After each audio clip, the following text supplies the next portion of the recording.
আসসালামু আলাইকুম বন্ধুরা, আশা করি ভালো আছেন। মেডিসিনের পথে ইউটিউব চ্যানেলে আপনাদের স্বাগতম। আজকে আমাদের আলোচনার বিষয় হচ্ছে ফ্লামেক্স 400 ট্যাবলেট। আজকে আমরা ফ্লামেক্স 400 ট্যাবলেট সম্পর্কে বিস্তারিত জানব। এর কাজ কী, এর ব্যবহার এবং এটি কোন কোম্পানির ঔষধ সেই সম্পর্কে বিস্তারিত জানব। তো বন্ধুরা, চলুন শুরু করা যাক।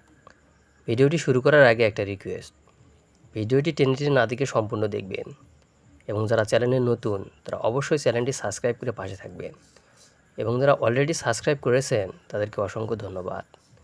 এছাড়াও আপনি খাচ্ছেন এমন কোনো ওষুধ সম্পর্কে জানতে কমেন্ট করুন। বন্ধুরা, ফ্লামেক্স 400 হচ্ছে আইবুপ্রোফেন গ্রুপের একটি ঔষধ।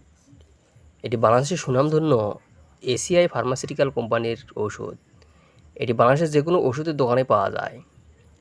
ফ্লামেক্স 400 এর ব্যবহার।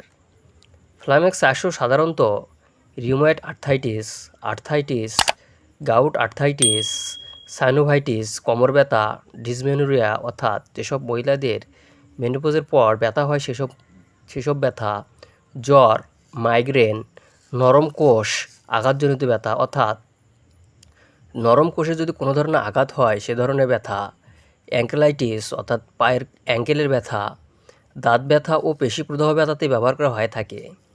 এক কথায় ফ্লামেক্স 400 বিভিন্ন ধরনের ব্যথার জন্য ব্যবহার করা হয়ে থাকে। বিশেষ করে যাদের কোমর ব্যথা, হাঁটু ব্যথা হয়ে থাকে সে সকল রোগীদের জন্য এই ফ্লামেক্স 400 ব্যবহার করা হয়ে থাকে। ফ্লামেক্স 400 এর মাত্রা ও সেবন বৃদ্ধি। 400 মিলিগ্রাম একটি করে ট্যাবলেট দিনে 3 বার খাওয়ার পর সেবন করতে হবে এবং দৈনিক মাত্রা সর্বোচ্চ 2400 মিলিগ্রামের বেশি দেওয়া উচিত নয়। প্রতি নির্দেশনা: আইবুপ্রোফেনের প্রতি অতি সংবেদনশীল রোগীদের ক্ষেত্রে এটি ব্যবহার করা যাবে না।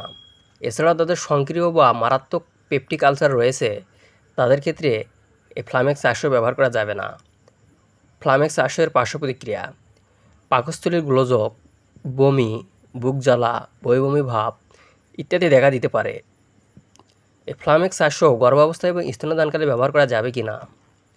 আইবুপ্রোফেন অর্থাৎ ফ্লামেক্স 400 গর্ভাবস্থা এবং স্তন্যদানকালে মহিলাদের দেওয়া উচিত নয়, যদি না ঝুঁকি অপেক্ষা মায়েদের সুবিধাসমূহ অধিক হয়। সতর্কতা: ফ্লামেক্স পরিপাকতন্ত্রের রক্তক্ষরণ অথবা আলসারের পূর্ব ইতিহাস আছে এমন রোগীদের ক্ষেত্রে সর্বোচ্চ সতর্কতার সাথে ব্যবহার করতে হবে।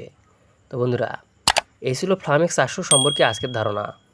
ভিডিওটি ভালো লাগলে লাইক, কমেন্ট এবং সাবস্ক্রাইব করতে ভুলবেন না।